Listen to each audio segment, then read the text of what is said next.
Broadway's my beat.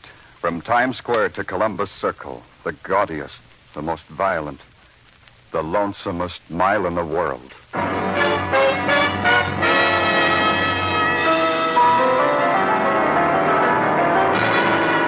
Broadway's My Beat, with Larry Thor as Detective Danny Clover.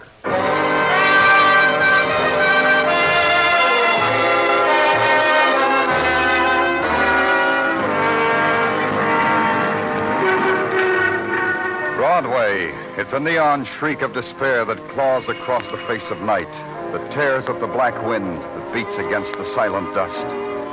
It's struggle and confusion and the dance of shadows on a spectacular illuminated with 10,000 fragments of light. It screams, it sobs, it whimpers, it laughs. The face of night has not changed. It's Broadway, my beat.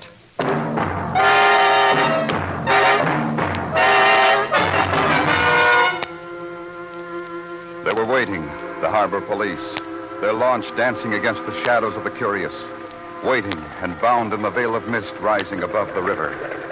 They were waiting for me. Hiya, Danny. You got here first. Up aboard the launch. Yeah. Okay, Skipper, let her go. All right, Florio, fill me in.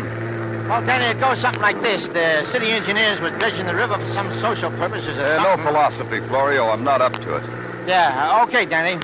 Like I was going to tell you, they was dredging the river and they come upon a car at the bottom of the same. Huh? They call the derrick department. The mobile department sends out a barge with a derrick. The derrick wraps a chain around the car, gives a mighty heave and a pull, and there it is, Danny, hanging there in the floodlights. How did the car get in the river? Well, the engineers figured that the only place it could have come from was off that bridge up there. Where on the bridge? Well, that's what's funny. There ain't a mark on the bridge, not even a blemish. Guardrail ain't touched. If the car crashed through... I want pictures and every foot of the bridge. Now, let's get on the barge, Florio. Tell him to lower the car, Florio. Hey, engineer, lower the boom.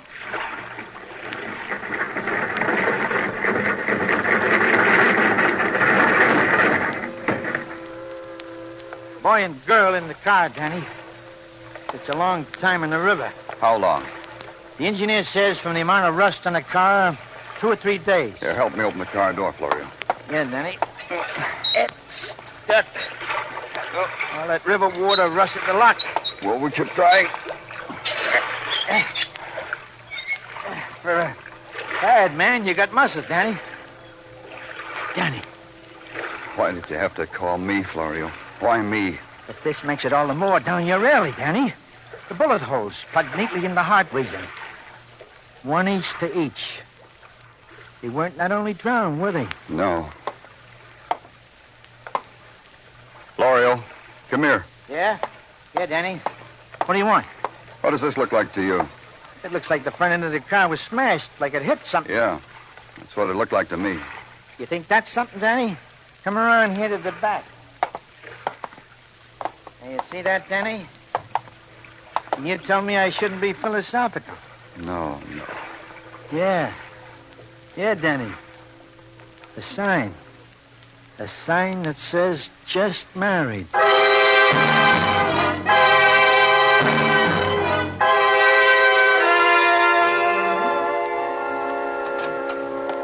Good morning, Danny. Well, I give you a greeting, Danny. Good morning. Oh, hi, Sergeant. How are you? Tall in the saddle. You're what? Tall in the saddle, Danny. This is an answer heard all the time west of the Great Divide. Intelligence from my youngest boy, Giovanni, who is studying to be a cowboy by box tops and television. Yahoo, Tartaglia. And what kind of intelligence did you get from upstairs? Give me the rundown. Rundown to wit. Identity of occupants of car established from respective wallets. Established occupants to be Mr. and Mrs. Charles Kimball, nee Jane Miller. Hmm? Married 2 days ago at the home of the bride, where the groom had been an erstwhile and former boarder. Go ahead. Well, that's the intelligence from upstairs, Danny. And what, may I ask, is that envelope? Oh, here. It's the photographs Lou Jacobs took of the bridge off of which the car plunged down. Yeah. Now I believe it. This morning it was too early. Maybe I wasn't hearing right. But now I believe it. Huh? Look at these pictures. Let's see. This guardrail on the bridge is 4 feet high. It's untouched. Uh-huh. Nowhere along the whole length of it is there a sign that the car crashed through it. Well, then how could the car get in the middle of the East River, Danny, under 30 feet of water? That's a tall in the saddle type question, Sergeant. How did the car get there? Tartaglia shrugged, blinked, silently pleaded to be excused from the room, didn't wait for permission, got out. That left me alone with it. How did the car get there? How did it hurdle a 4-foot barrier without a mark, a scratch on said barrier? How? And then the question I'd been touting away from my brain. Why? Why the bullet-torn flesh of a boy and girl on a honeymoon, their blood washed away on a river slime? And then I knew no policeman's riddle, no games with the equations of murder could hold it back any longer. It had to be done, so I did it. I called on the parents of a dead bride. Just a moment. I'll only be a moment. Yes. What is it, please? Mrs. Miller? Yes, I'm Mrs. Miller. Please, if you're selling something, I'm afraid I can't do you any good. You see, we're in a kind of well, everything's different now. And... I'm from the police, Mrs. Miller. Yes, I know, but I'm sorry. I'd like to help. The police? May I come in? Well, but everything's so upset. I don't like for people to see my house this way. It's about your daughter. Oh, but Jane's away on her honeymoon. May I come in, Mrs. Miller? Well, she won't be back for another 10 days. Please come in. This way, Mr. Clover, Danny Clover. Mr. Clover.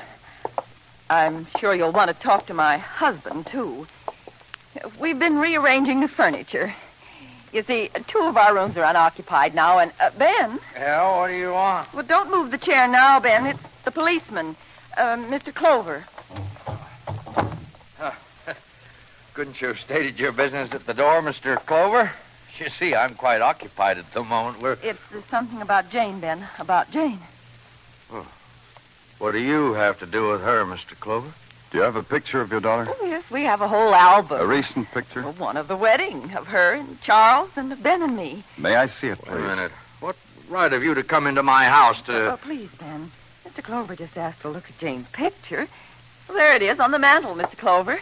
And that's Charles, her husband. Yes, Charles Kimball. Isn't he a fine-looking boy? There's no other way to say this. If there were another way, I'd give. They're dead. They're both dead. Murdered. Get out of my house. Go on. Go on, get out. Please, get Ben, him out of here. Ben. I'll kill him. What kind of a filthy joke's he trying to play on us? Go on, get him out. Ben, don't. Who would want to kill our boy and girl, Mr. Clover? We don't know, Mrs. Miller. That's why I came here, because we don't know. Charles lived here with us. He and Jane fell in love. They got married 2 days ago. They went on honeymoon to Niagara Falls. We were waiting for a letter, a postcard. Why should they be killed, Mr. Clover? Charles, where are his family, Mrs. Miller? He had none. He came here after the war, rented a room from us, worked hard. Charles and Janie, they were 2 people, Mr. Clover, nothing more. Tell him to ask someone else, Anne. Get what he wants from someone else, not from us. Tell him that, Anne. Ben, what do you think it's doing to me? To me? They were found in a car and... A car? The one we gave him for their wedding present. Ben and I knew all along, so we saved for it. Anne. Yes, Ben. What do you want? Ask him to help us, Anne. I'm sorry. Ask him to help us. Yes, Ben. Will you help us, Mr. Clover?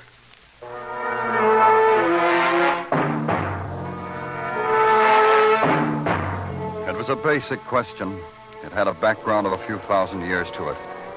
A man's child had been killed. A man's child needed avenging. As simple as that.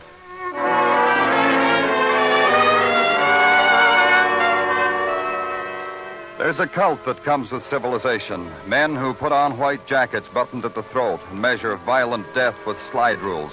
Who stare at murder in the cross-section through microscopes. who dissolve it and shake it up in test tubes until death has a color to it. One of the men in the white jackets was named John Gordon. He was a technician for the police department technical division. I called on him. Something I can do for you, Lieutenant? Yeah. The report on the automobile dredged out of the river early this morning. Just a minute. Well? Well, wait till I finish reading this article, Lieutenant. You don't expect me to put it down now, do you? Yeah, I expect that. Have you read it? No. No, I don't expect you have. The isometric measurement of hydrogen ion concentration versus colorimetric measurements. Imagine you reading that. What do you read, Lieutenant? Obituaries, Gordon. Where's the report? I had it ready an hour ago. I waited for you. Now I'm here. Get it. I'll tell you about it. It's chock full of charts and graphs and chemical reagents.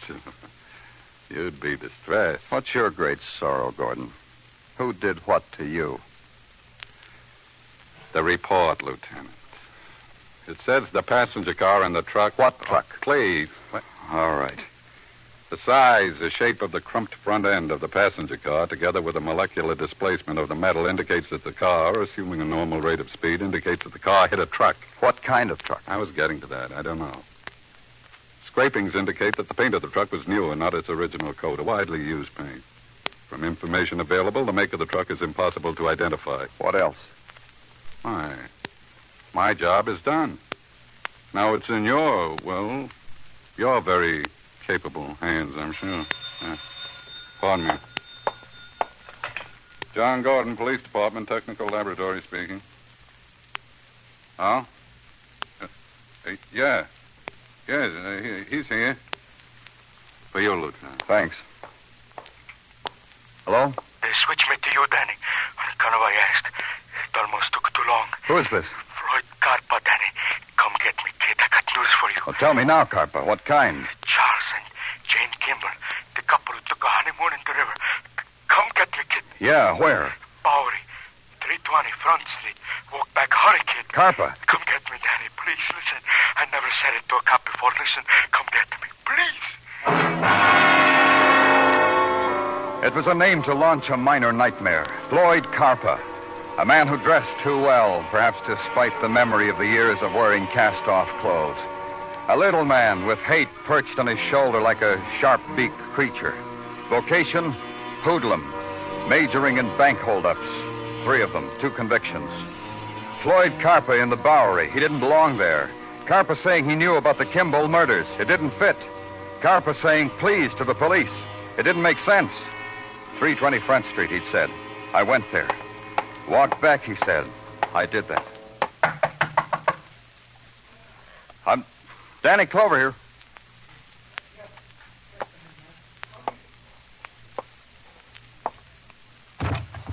Carpa? Carpa? Hey, what? I'm coming in.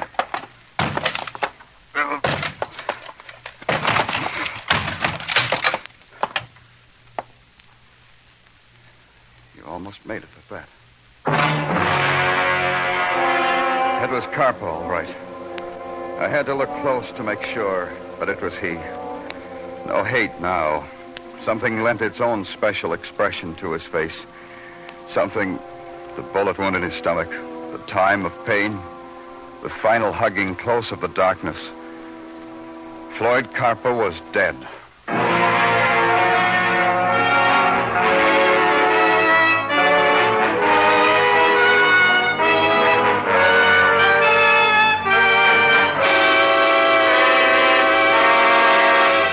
You are listening to Broadway's My Beat, written by Morton Fine and David Friedkin, and starring Larry Thor as Detective Danny Clover.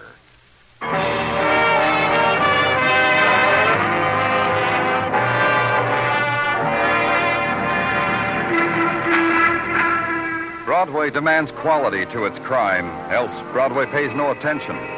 But when a boy and a girl are murdered on their honeymoon, when a boy and a girl are dredged from the East River, when a grade-A hoodlum named Floyd Carpa is found shot to death in the Bowery, Broadway gives pause. And there was a connection. The boy, the girl, the hoodlum. Broadway chortled and nudged its neighbor and just had to know all about it. So did I. The police records told me about a place I could go, to a housing development out in Flushing. The records said a man named Bruce Monroe lived there, and Bruce Monroe had once been caught splitting the proceeds from a bank robbery with Floyd Carpa. So I went there. After all, I was a policeman. I had to ask questions of somebody. Danny! Danny, how are you? You don't have to tell me. You look wonderful. Wonderful. You checking up on me, Danny? No, you're not checking up. A social call, huh? Sure, a social call. How are you, Danny? Wonderful, wonderful. Now, how about me, huh? How about me? All settled down. Settled down a 2-story house in Flushing. Me and my family. Respectable. Family, huh? I'd like to meet them. Sure, Danny. They're upstairs. I keep them in a cage. That way you can keep your eye on them. They're problem children. Children with problems, Danny. Come on up. Take a look. I'd like to. What have you been doing for the last couple of years, Bruce, since jail? It's feeding time, Danny. They like company when they eat. Yeah. What have you been... Out here, Danny. I keep my family in a glass cage on the roof. Look at them. 30 beauties. Makes a man proud. I'm proud, Danny. Pigeons. Sure, what did you think? Quite a cage, huh? Isn't it? You bet it is. Let's go in. Come on, feeding time. Hiya, Jasper. Oh, Mildred. Oh, George, who plucked out your tail feathers? What have you been doing since jail, Bruce? I'll bet you didn't come here as a social caller after all. Your buddy, Floyd Carpa, was found shot to death. They all wind up that way. You? I'm an exception. I retired. I'm respectable. I raised a family. Here, fellas, eat. Come on and eat. Look at those pidgeys eat. Did you kill Carpa? Nonsense, Danny. You know that's nonsense. I haven't seen him for ages and ages. Tell me something, Bruce. How can you afford all this? Nice house, large family. It's a drain, isn't it? Business is good. What business? I'm a licensed used car dealer. An international permit, even. I drive used cars into Canada. I have an outlet there.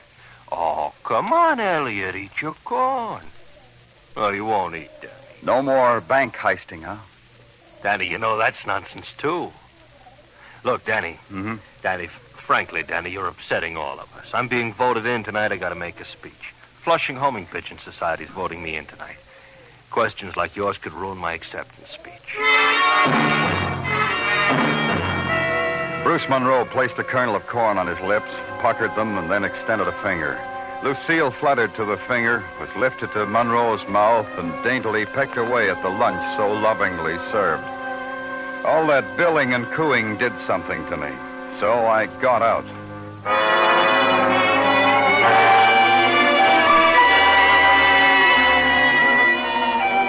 The ride back to headquarters didn't clear up a thing. The same nagging questions rode alongside me.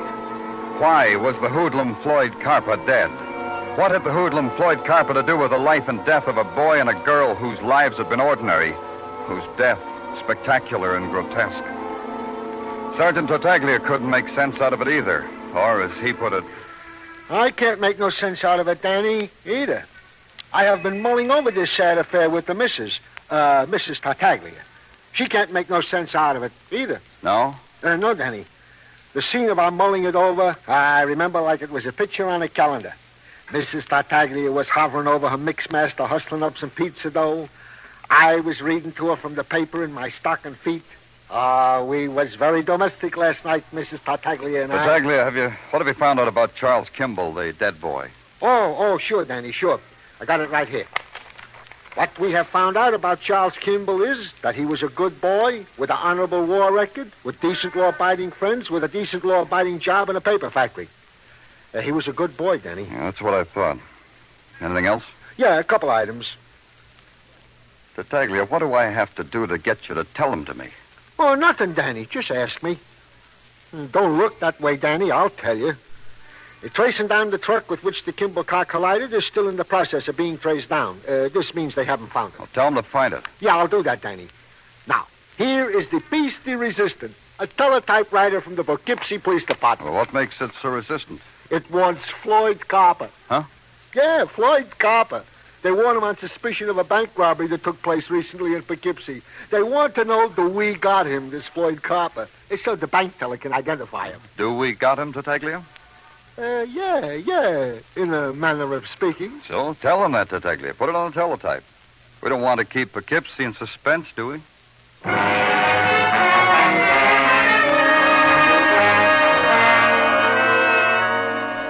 So you're Danny Clover, huh? Been reading about you in the papers up in Poughkeepsie. Still trying to solve that honeymoon couple murder, I read. Which one of you is from the Poughkeepsie police? Me, who'd you think? This little guy's the bank teller. This little guy's Oliver Hilliard. How are you, Mr. Hilliard? Oh, don't blush, Oliver. The man just asked you hello, that's all.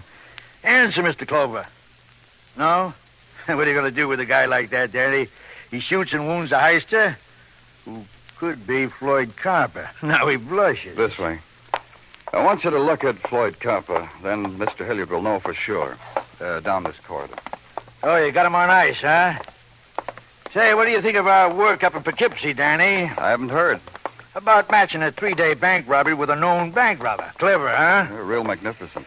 I knew you'd say that. Nothing spiteful about you big city police. We're going into the morgue now, Mr. Hilliard. Don't worry. It'll only take a second. You'll be all right. Sure. Oliver'll be all right. He helped us, Oliver did. Described the bank robber. Picked out his picture from our files. That's the type of citizen we have up in Poughkeepsie, Danny. Cooperative. Right over here. Hey, this is quite a production you got here. Only at Poughkeepsie, we got a morgue that's something to write home about. You feel all right, Mr. Hilliard? Oliver feels fine, don't you, Oliver?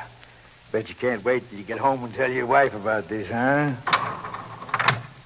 All you have to do is take one look, Mr. Hilliard. Flip back the shroud, Danny. Well? That him, Oliver? This Floyd Carper, the one who held you up?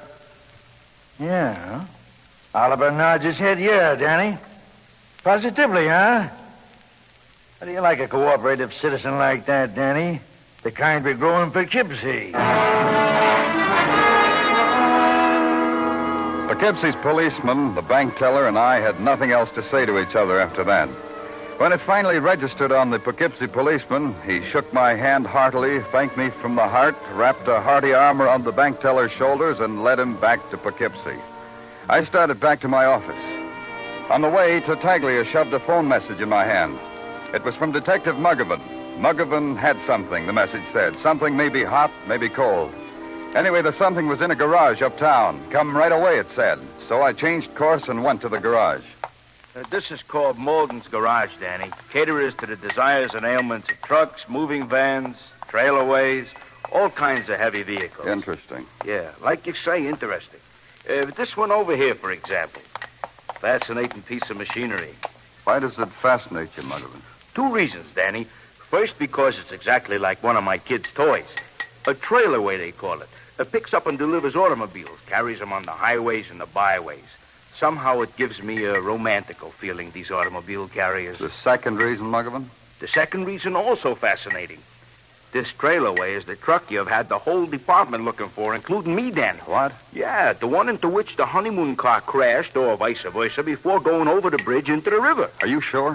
Danny, in something so fascinatingly routine as this, I wouldn't be sure.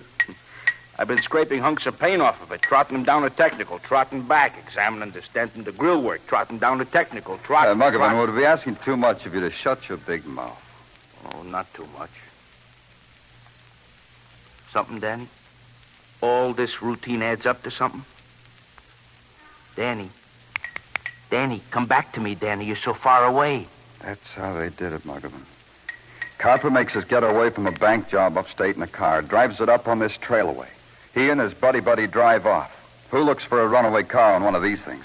It's your party, Danny. On the road somewhere, they crash into the honeymoon couple, or vice versa. The kids see Carper's hurt from a bullet wound.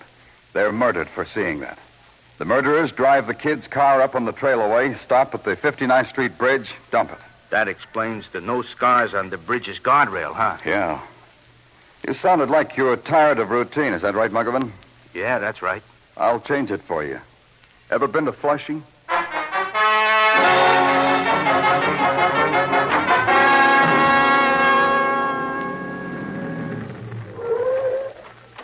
Let's go, Muggavan.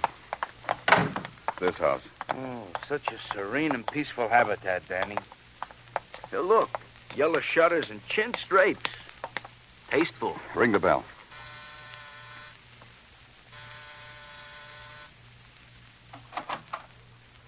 back, Danny. Oh, you brought a friend of Danny Clover's. I'm glad. Come in. Social, Danny, or business? Business, Bruce. Ah. Oh, pigeons. That's it. You want to buy some pigeons. You're going to start raising pigeons. Pigeons? Muggavan, take a look at the serene and peaceful habitat of a man who dumped Floyd Carper when he was wounded. Who killed those 2 kids. Surely, Danny. Surely this is nonsense. The cops, Muggavan. Yeah. Danny, watch out! Don't let me get me, Danny! Come on, Muggavan. Danny, Muggavan. Muggavan. It hurt much, kid? Yeah, it hurt. Go get him, Danny. I'll be okay. My shoulder. Yeah. You won't get away, Bruce. No, Danny. On the roof, Danny. It's a good place to die. Come up on the roof and die. Right through this door and die, Danny. Yeah.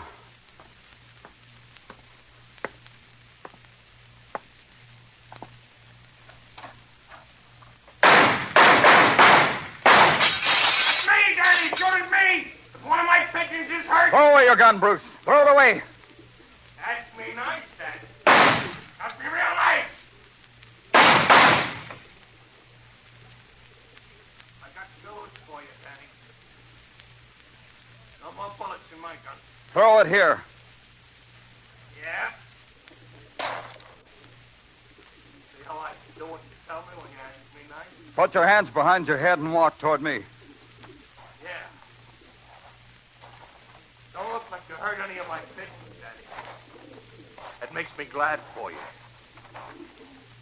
Still got bullets in your gun, Danny? Yeah, Bruce.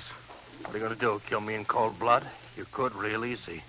I'm so close to you now, face to face, very easy target. Put your hands out, Bruce. Long time since there were handcuffs on him, huh, Bruce? Not long enough, you... You know, I'm glad, Bruce. I'm glad you did that. All right, Danny, that's enough. Enough. Now come quiet, Rob. No, Bruce. Those were for me. This is for Muggavan. And for 2 kids. 2 decent kids. 2 decent kids.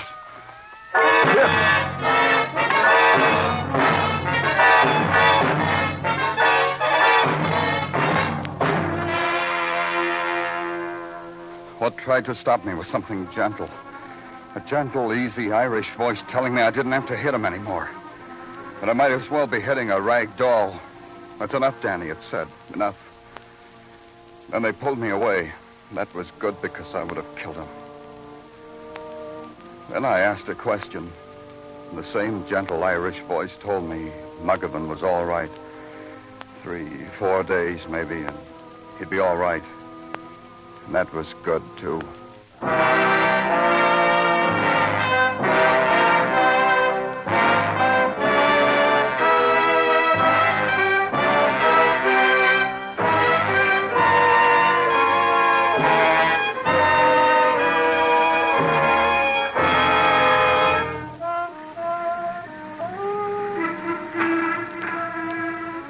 Broadway's quiet now. It's the hour without color. The 6 o'clock hour, the hour of going home. But in a while, night will dip down and touch the street. There'll be fury again, and rack and roar and crowd. The restless wandering down a phosphorescent alley. The puppet dance into a screaming furnace of light. It's Broadway, the gaudiest, the most violent, the lonesomest mile in the world. Broadway, my beat.